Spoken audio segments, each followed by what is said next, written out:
નમસ્કાર વિદ્યાર્થી મિત્રો, અગાઉના લેક્ચરની અંદર આપણે ટ્રાન્સપોર્ટ અંક, લિક્વિડ જંકશન પોટેન્શિયલ, અર્ધકોષ, પ્રમાણિત કોષ વગેરેની આપણે સમજૂતી પ્રાપ્ત કરી છે.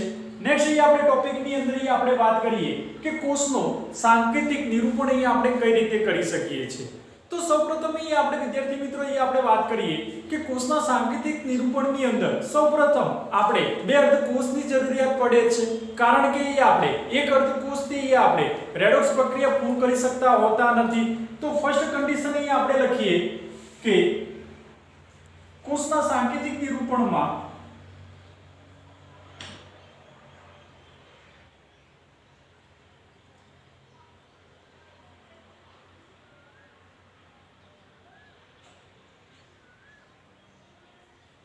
સૌપ્રથમ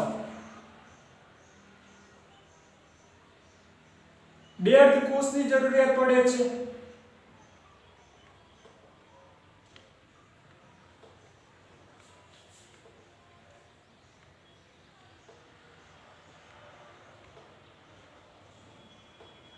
કારણ કે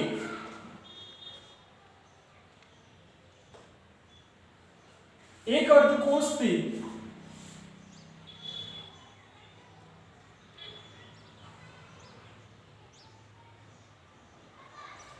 રેડોક્સ પ્રક્રિયા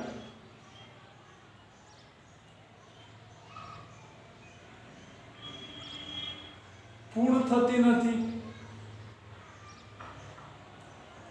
તો ફર્સ્ટ કન્ડિશનની અંદર આપણે વાત કરીએ છીએ કે કોષના સાંકેતિક નિરૂપણની અંદર સૌપ્રથમ આપણે બે અર્ધકોષની જરૂરિયાત પડે છે, કારણ કે આપણે એક અર્ધકોષથી આપણે રેડોક્સ પ્રક્રિયા પૂર્ણ કરી શકતા હોતા નથી. સેકન્ડલી આપણે વાત કરીએ કે કોષની રચનામાં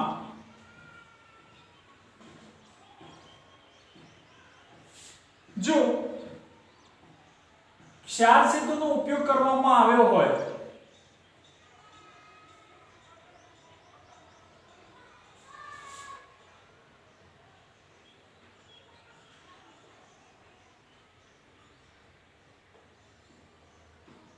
તો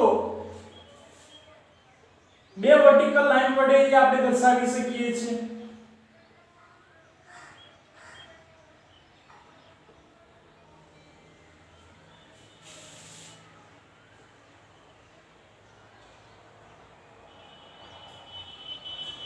અને જો ક્ષાર સેતુનો ઉપયોગ કરવામાં ન આવ્યો હોય તો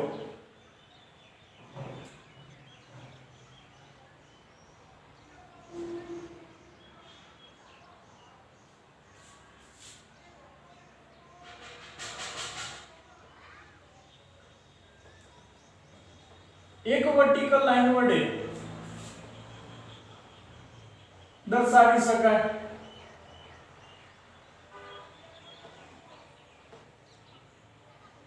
કે વિદ્યાર્થી મિત્રો આપણે વાત કરીએ સેકન્ડ પોઈન્ટ્સ ની અંદર કે જો કોષની રચનાની અંદર જો ક્ષાર સેતુનો ઉપયોગ કરવામાં આવ્યો હોય તો બે ઊભી લાઈન વડે દર્શાવવામાં આવે છે, અને જો ક્ષાર સેતુનો ઉપયોગ ન કરવામાં આવ્યો હોય તો એક ઊભી લાઈન વડે આપણે દર્શાવી શકાય છે. થર્ડ પોઈન્ટ આપણે વાત કરીએ કે કોષની રચનામાં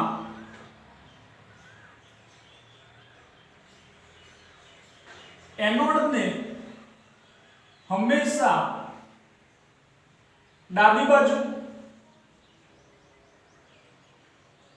અને કેથોડને હંમેશા જમણી બાજુ લખવામાં આવે છે.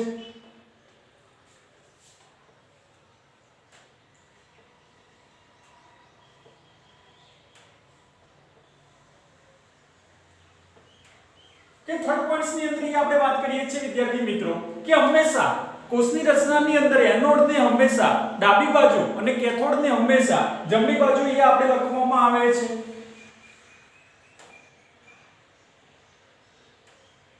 કોષની રચનામાં દ્રાવણની સાંદ્રતા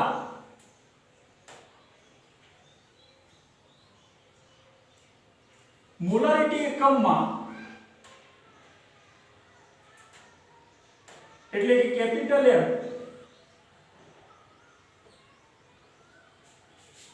ક્ષારના આયનના સૂત્ર પછી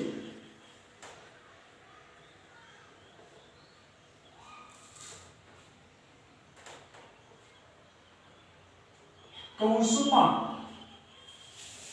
દર્શાવાય છે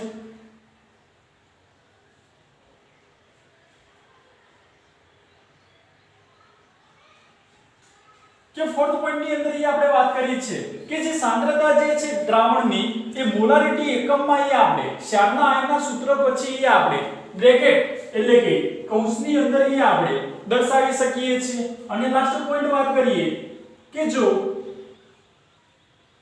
વાયુ વિદ્યુત ધ્રુવ હોય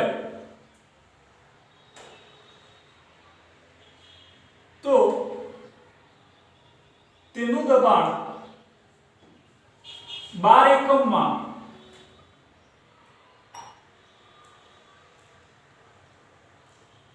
ક્ષારના આયનના સૂત્ર પછી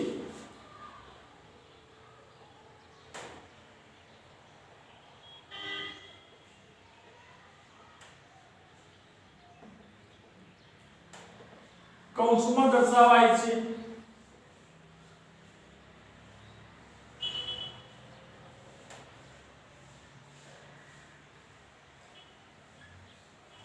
કે વિદ્યાર્થી મિત્રો આપણે કોષના સાંકેતિક નિરૂપણ માટે આપણે કેટલી કન્ડિશન આપણે લખીએ છીએ કે સૌપ્રથમ આપણે બે અર્ધકોષની જરૂરિયાત પડે છે કારણ કે આપણે એક અર્ધકોષથી રેડોક્સ પ્રક્રિયા આપણે પૂર્ણ કરી શકતા હોતા નથી જો કોષની રચનામાં ક્ષાર સેતુનો ઉપયોગ કરવામાં આવ્યો હોય તો બે વર્ટિકલ લાઈન વડે દર્શાવવામાં આવે છે અને જો ક્ષાર સેતુનો ઉપયોગ ન કરવામાં આવ્યો હોય તો એક વર્ટિકલ એટલે કે ઊભી લાઈન વડે દર્શાવી શકાય છે કોષની રચનામાં એનોડને હંમેશા ડાબી બાજુ અને કેથોડને હંમેશા જમણી બાજુ દર્શાવવામાં આવે છે જો દ્રાવણની સાંદ્રતા જે છે એ મોલારિટી એકમમાં ક્ષારના આયનના સૂત્ર પછી આપણે કૌંસમાં એટલે કે બ્રેકેટમાં દર્શાવી શકાય છે અને જો કોઈ વાયુ વિદ્યુત ધ્રુવ જોડાયેલો હોય તો એનું દબાણ જે છે અહીં આપણે 12 એકમમાં ક્ષારના આયનના સૂત્ર પછી આપણે દર્શાવી શકીએ છીએ તો એ આપણે કેટલાક એક્ઝામ્પલ અહીં આપણે વાત કરીએ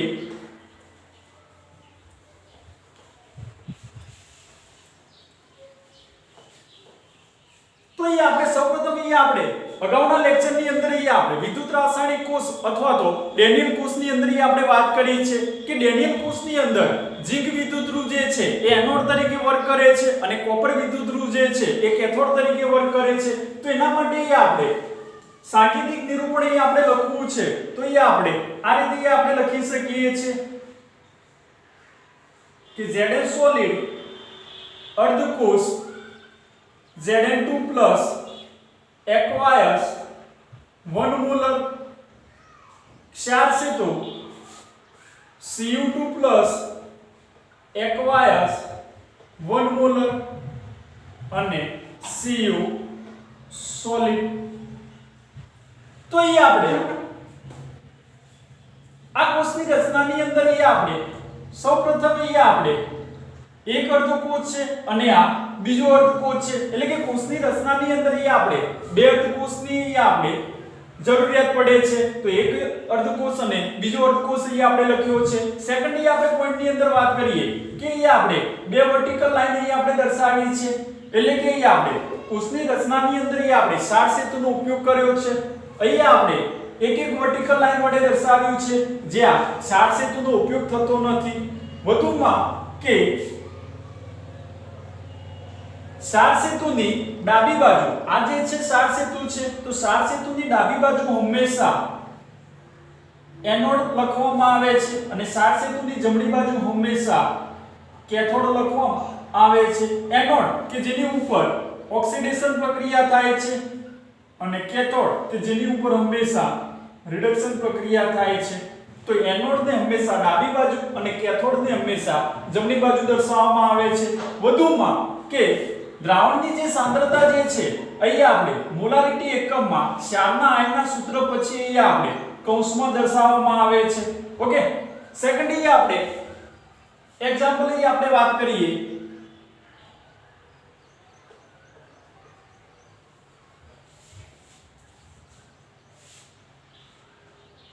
કે આપણે વાયુમય વિદ્યુત ધ્રુવ અહીં આપણે લઈએ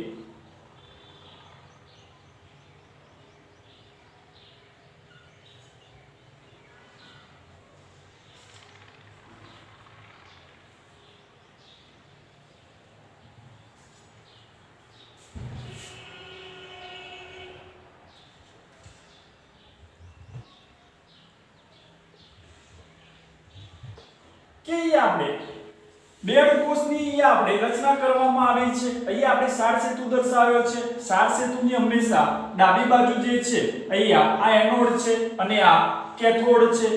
એનોડ કે જેની ઉપર ઓક્સિડેશન પ્રક્રિયા થાય છે અને કેથોડ કે જેની ઉપર રિડક્શન પ્રક્રિયા થાય છે. તો એ આપણે વાયુમય વિદ્યુતધ્રુવ અહીંયા આપણે જોડાયેલો છે તો એનું દબાણ જે છે એ આપણે 12 એકમમાં ક્ષારના આયના પછી આપણે સૂત્રમાં દર્શાવ્યું છે. અને વધુમાં કે વાયુમય વિદ્યુતધ્રુવ અહીંયા આપણે જોડાયેલો છે એટલા માટે એ આપણે નિષ્ક્રિય વિદ્યુતધ્રુવ પ્લેટિનમ અંદર ઉમેરવામાં આવે છે.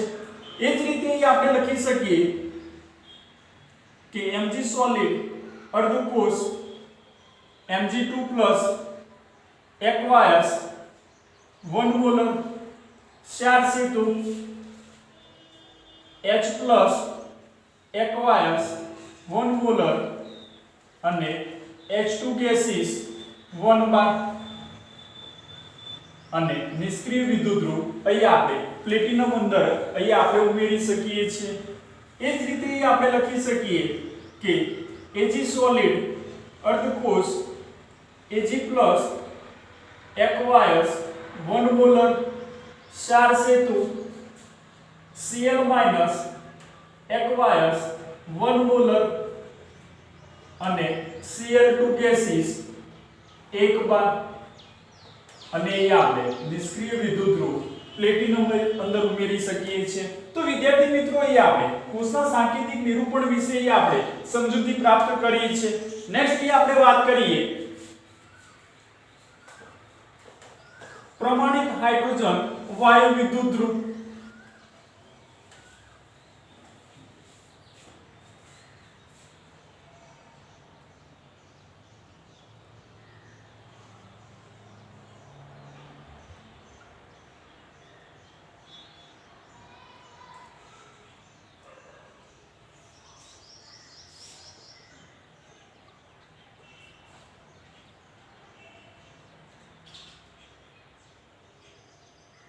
પ્રમાણિત હાઇડ્રોજન વાયુ વિદ્યુતધ્રુવ જે છે એ બોર્ડની એક્ઝામ માટે મોસ્ટ આઈએમપી આપણને ક્વેશ્ચન તરીકે આપણને આપેલો છે.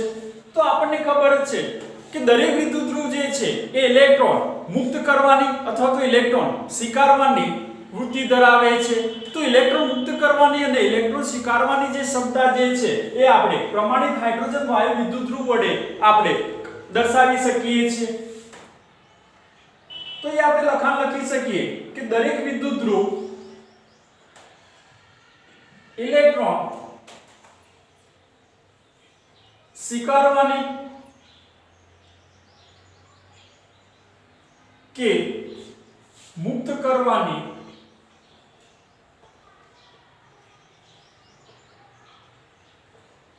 વૃત્તિની સાપેક્ષ તીવ્રતા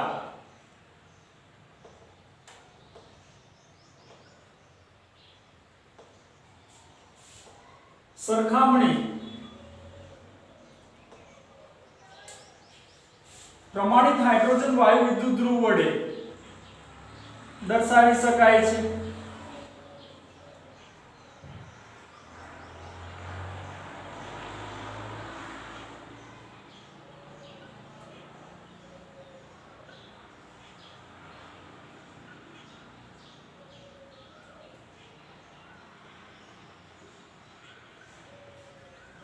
પરંતુ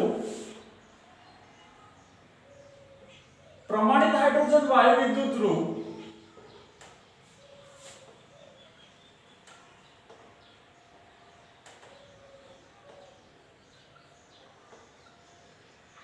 બીજા ધ્રુવના સંદર્ભમાં કાર્ય કરે છે.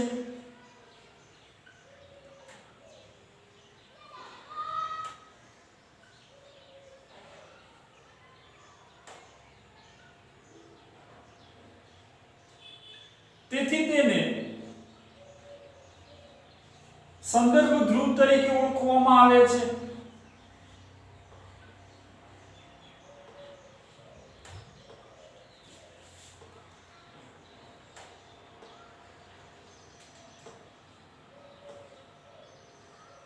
કે વિદ્યાર્થી મિત્રો આપણે વાત કરી કે દરેક જે વિદ્યુતધ્રુવ જે છે એ ઇલેક્ટ્રોન ગુમાવવાની કે ઇલેક્ટ્રોન મેળવવાની તીવ્રતા ધરાવે છે. આ ઇલેક્ટ્રોન ગુમાવવાની કે ઇલેક્ટ્રોન મેળવવાની જે વૃત્તિની સાપેક્ષ તીવ્રતાની જે સરખામણી છે એ આપણે પ્રમાણિત હાઇડ્રોજન વિદ્યુત ધ્રુવ વડે આપણે દર્શાવી શકીએ છીએ.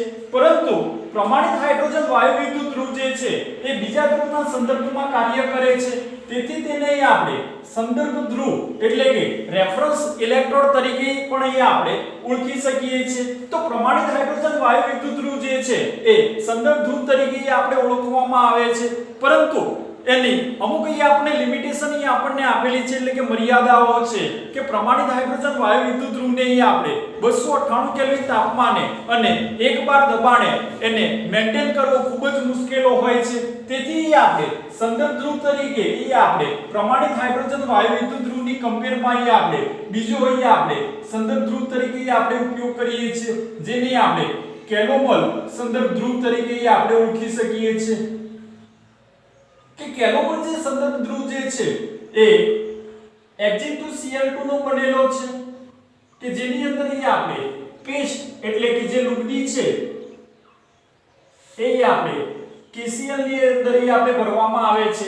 જે આપણે આ થિયરી પછી આપણે કેલોમલ સંદર્ભ ધ્રુવ વિશે આપણે વધુ વિસ્તૃતમાં આપણે સમજૂતી પ્રાપ્ત કરીશું. તો એ આપણે ખાલી હાલ પૂરતી આપણે ચર્ચા કરીએ છીએ કે પ્રમાણિત હાઇડ્રોજન વાયુ વિદ્યુત ધ્રુવ જે છે કે જેને આપણે સંદર્ભ ધ્રુવ તરીકે આપણે ઓળખવામાં આવે છે. પરંતુ એની આપણને લિમિટેશન આપણને આપેલી છે કે 298 કેલ્વિન તાપમાને એને આપણે મેન્ટેન કરવો ખૂબ જ મુશ્કેલ હોય છે. તેથી આપણે પ્રમાણિત હાઇડ્રોજન વાયુ વિદ્યુત ધ્રુવની કમ્પેરમાં આપણે બીજો આપણે સંદર્ભ ધ્રુવ તરીકે આપણે લઈએ છીએ જેને આપણે કેલોમલ સંદર્ભ ધ્રુવ તરીકે આપણે ઓળખીએ છીએ કે જે Ag2Cl2 નો બનેલો હોય છે કે જેની અંદર આપણે પેસ્ટ એટલે કે લુગદી જે છે એ KCl ની ભરવામાં આવે છે. તો આપણે થિયરીની અંદર આપણે આગળ વાત કરીએ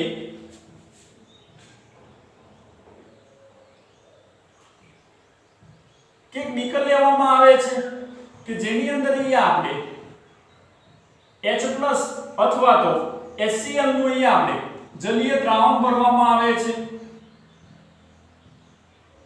જેની અંદર આપણે પ્લેટિનમ બ્લેકનો ઢોળ ચડાવેલી પ્લેટિનમની પટ્ટી આપણે ડુબાડવામાં આવે છે કે ના સંપર્કની અંદર આપણે વધુમાં આપણે પારો ઉમેરવામાં આવે છે. તો 298 કેલ્વિન તાપમાને અને 1 બાર દબાણે એની અંદર જ્યારે આપણે હાઇડ્રોજન વાયુ પસાર કરવામાં આવે છે ત્યારે અહીં આપણને ઓક્સિડેશન અને રિડક્શન પ્રક્રિયાઓ થાય છે.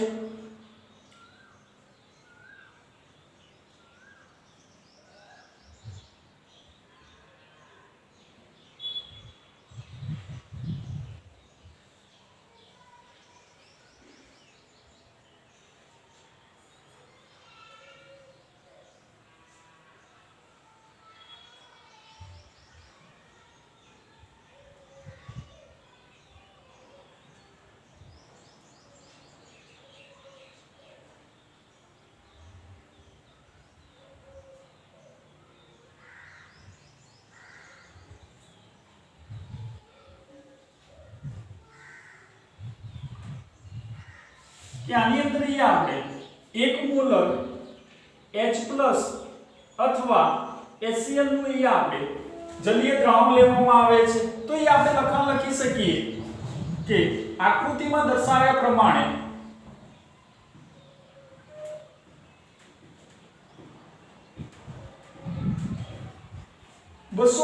કેલ્વિન તાપમાને 1 મોલર H+ અથવા HCl નું જલીય દ્રાવણ લેવામાં આવે છે.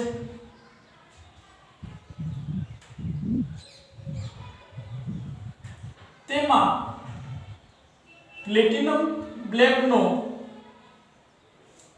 ઢોળ ચડાવેલી પ્લેટિનમની પટ્ટી ડુબાડવામાં આવે છે.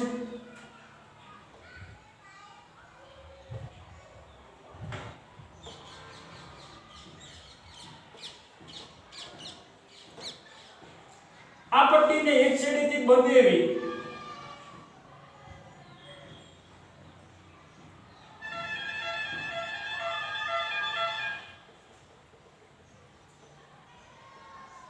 પ્લેટિનમ તારના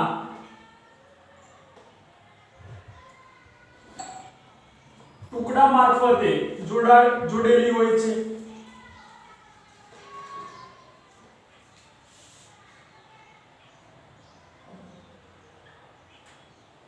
તેના સંપર્કમાં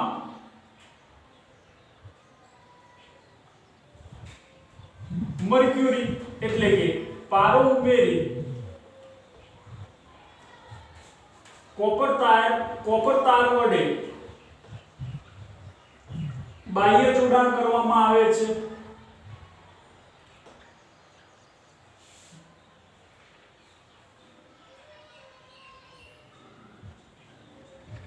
કે આપણે આ જે છે એ આપણે કોપર તાર અહીં આપણે લગાવેલો છે. તો એ આપણે વાત કરી કે આકૃતિમાં દર્શાવ્યા પ્રમાણે 298 કેલ્વિન તાપમાને અને 1 બાર દબાણે 1 મોલર H+ અથવા તો HCl નું જલીય દ્રાવણ લેવામાં આવે છે. તેમાં અહીં આપણે પ્લેટિનમ બ્લેકનો ડોલ ચડાવેલી અહીં આપણે પ્લેટિનમની પટ્ટી આપણે ડુબાડવામાં આવે છે. આ પટ્ટીને એક છેડેથી બંધ એવી પ્લેટિનમ તારના ટુકડા મારફતે જોડવામાં આવેલી છે. તેના સંપર્કની અંદર વધુમાં અહીં આપણે પારો ઉમેરવામાં આવે છે અને તેને કોપર તાર વડે અહીં આપણે બાહ્ય જોડાણ કરવામાં આવે છે. હવે 298 કેલ્વિન તાપમાને અને 1 બાર દબાણે એની અંદર અહીં આપણે હાઇડ્રોજન વાયુ પસાર કરવામાં આવે છે.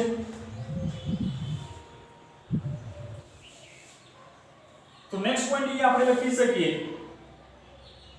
કે હવે 298 કેલ્વિન તાપમાને અને 1 બાર દબાણે હાઇડ્રોજન વાયુ પસાર કરવામાં આવે છે.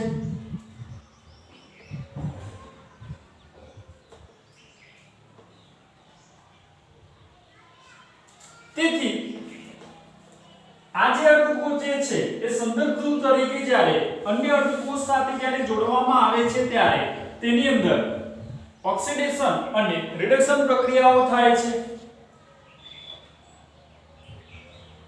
આ અર્ધકોષ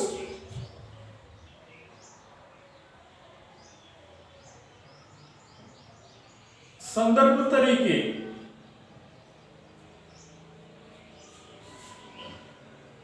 અન્ય અર્ધકોષ સાથે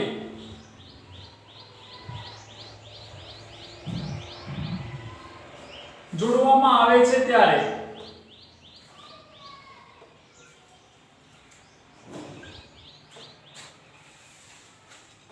તેમાં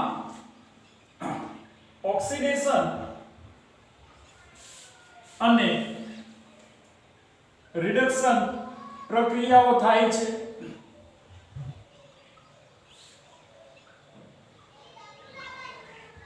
કે અહીં આપણે વાત કરીએ કે H+ aqueous 1 molar plus electron that gives 1/2 mole H2 gases કે જે અહીં આપણને કેથોડ તરીકેની અહીં આપણને પ્રક્રિયા અહીં આપણને આપેલી છે.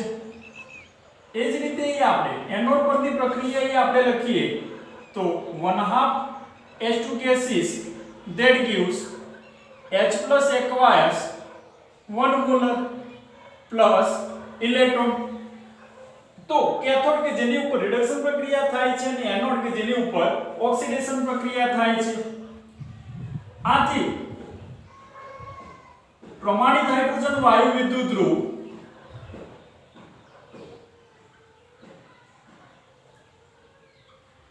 ઇલેક્ટ્રોન સ્વીકારવાની કે મુક્ત કરવાની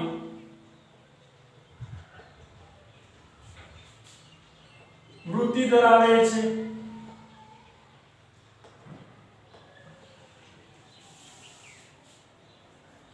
તેની આ વૃત્તિની સાપેક્ષ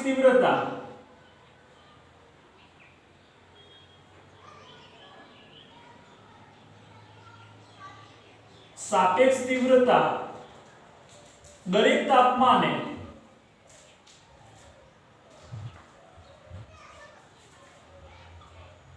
શૂન્ય સ્વીકારવામાં આવે છે.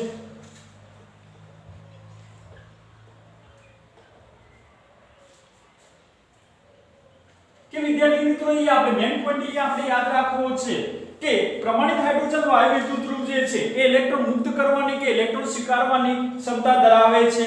આ ઇલેક્ટ્રોન મુક્ત કે સ્વીકારવાની ક્ષમતાની સાપેક્ષ તીવ્રતા જે છે એ દરેક તાપમાને એની આપણે શૂન્ય સ્વીકારવામાં આવે છે. નેક્સ્ટ અહીં આપણે વાત કરીએ કે વિદ્યુત ધ્રુવની જો ઇલેક્ટ્રોન સ્વીકારવાની સાપેક્ષ તીવ્રતાને વિદ્યુત ધ્રુવની ઇલેક્ટ્રોન સ્વીકારવાની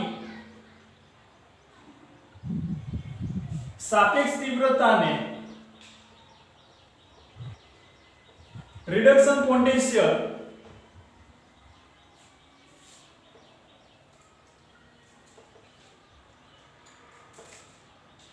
E રિડક્શન અથવા E0 રિડક્શન કહે છે.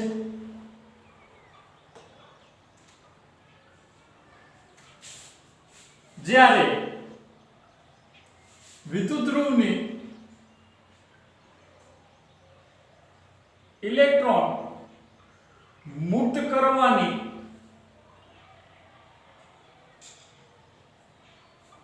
સાપેક્ષ તીવ્રતાને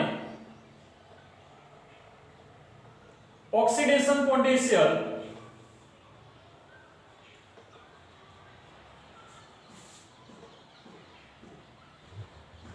E ઓક્સિડેશન અથવા E0 ઓક્સિડેશન કહે છે.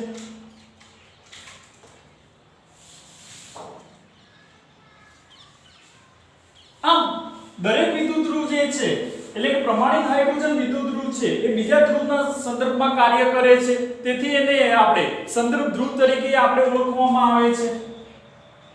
તેથી પ્રમાણિત હાઇડ્રોજન વાયુ ધ્રુવ બીજા ધ્રુવના સંદર્ભમાં કાર્ય કરે છે. તેથી તેને સંદર્ભ ધ્રુવ તરીકે